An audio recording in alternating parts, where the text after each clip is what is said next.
Assalamualaikum warahmatullahi wabarakatuh. Perkenalkan saya Susilawati dengan NPM 2014 20 10 13. Saya perwakilan dari kelompok 12 akan menjelaskan konsep asuhan keperawatan sistem endokrin. Apa sih sistem endokrin? Sistem endokrin adalah suatu sistem dalam tubuh manusia yang bertugas untuk melakukan sekresi atau memproduksi hormon yang berfungsi untuk mengatur seluruh kegiatan organ-organ dalam tubuh manusia sesuai dengan yang dibutuhkan organ tersebut. Hasil sekresi berupa hormon ini langsung masuk ke dalam pembuluh darah manusia tanpa harus melalui saluran atau duktus.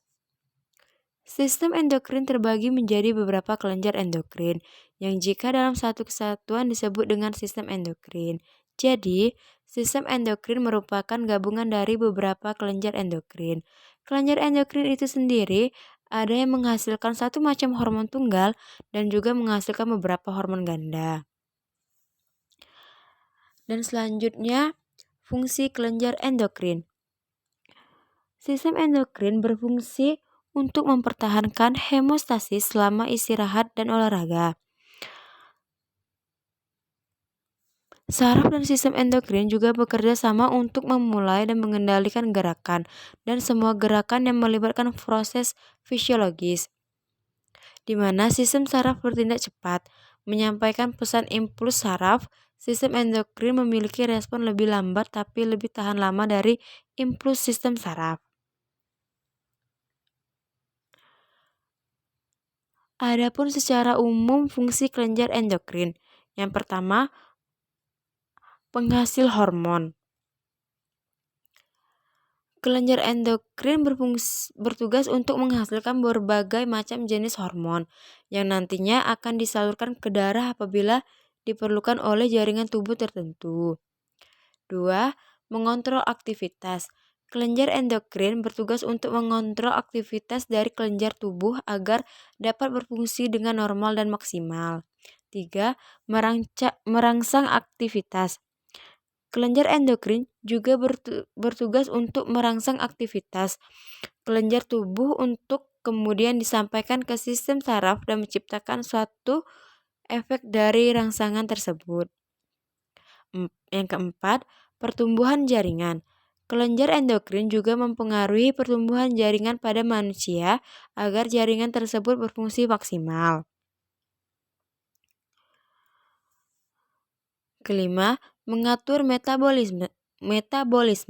Kelenjar endokrin juga berfungsi untuk mengatur metabolisme dalam tubuh, sistem oksidasi tubuh serta bertugas untuk meningkatkan absorpsi glukosa dalam tubuh dan pada usus halus. Yang keenam, metabolisme zat. Kelenjar endokrin bertugas untuk mempengaruhi fungsi metabolisme lemak, vitamin, metabolisme protein, mineral, air, dan hidrat dalam tubuh untuk agar optimal. Dan selanjutnya, kelenjar pada sistem endokrin. Pada sistem endokrin terdapat beberapa kelenjar, yaitu yang pertama, kelenjar hipofisis atau pituitari merupakan kelenjar kecil garis tengah yang kurang dari 1 cm dan berat sekitar 0,5 sampai 1 gram yang terletak dalam sel latursika pada basis otak dan dihubungkan dengan hipotalamus oleh tangkai pituitaria atau infundibulum hipotalami.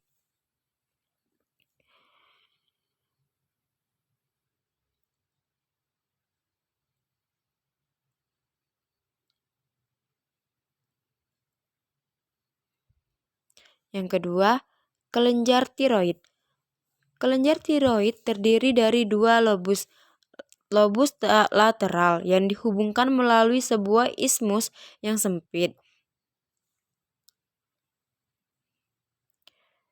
Yang ketiga, kelenjar paratiroid. Kelenjar paratiroid adalah 4 organ kecil yang masing-masing berukuran sebesar biji apel. terletak pada permukaan anterior kelenjar tiroid dan dipisahkan dari kelenjar tiroid oleh kapsul jaringan ikat.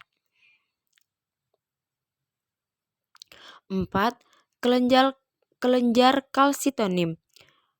Kira-kira 20 tahun yang lalu ditemukan suatu hormon baru yang mempunyai efek pada kalsium darah yang berlawanan dengan efek hormon paratiroid yang ditemukan pada beberapa binatang rendah dan mula-mula diduga disekresi oleh kelenjar paratiroid. Yang kelima, kelenjar adrenal. Kelenjar adrenal adalah dua massa triangular pipih berwarna kuning yang terutama pada jaringan adipose. Organ ini berada di kutub atas ginjal.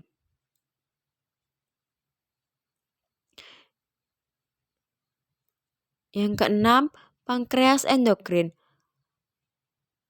Sel endokrin dapat ditemukan dalam pulau Langerhans, yaitu kumpulan sel kecil yang tersebar di seluruh sel organ. Yang ketujuh, kelenjar pineal. Kelenjar pineal terbentuk dari jaringan saraf dan terletak di langit-langit vertikal ketiga otak.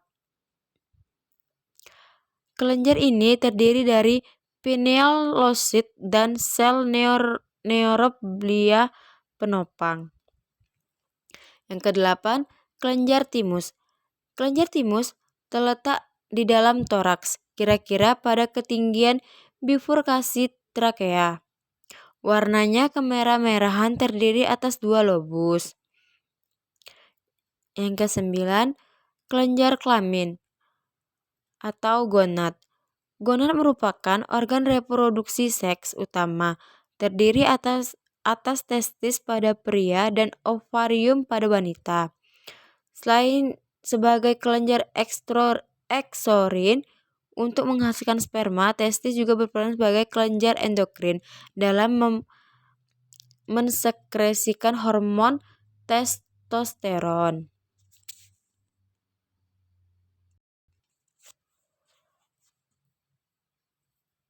Dan selanjutnya, mekanisme kerja endokrin. Kelenjar endokrin akan mengeluarkan hormon bila ada stimulus atau rangsangan. Hormon yang akan dikeluarkan kemudian diangkut oleh darah menuju kelenjar-kelenjar yang sesuai sehingga bagian tubuh yang sesuai tersebut akan merespon. Misalnya insulin yang disekresikan pankreas apabila kadar gula dalam darah tinggi. Berikut mekanisme kerja hormon secara spesifik. Yang pertama, ada stimulasi kerja enzim yang ada dalam sel. Dan yang kedua, aktivitas gen melibatkan sistem reseptor intraselular. Itu saja yang dapat saya sampaikan, lebih dan kurangnya saya mohon maaf. Terima kasih. Wassalamualaikum warahmatullahi wabarakatuh.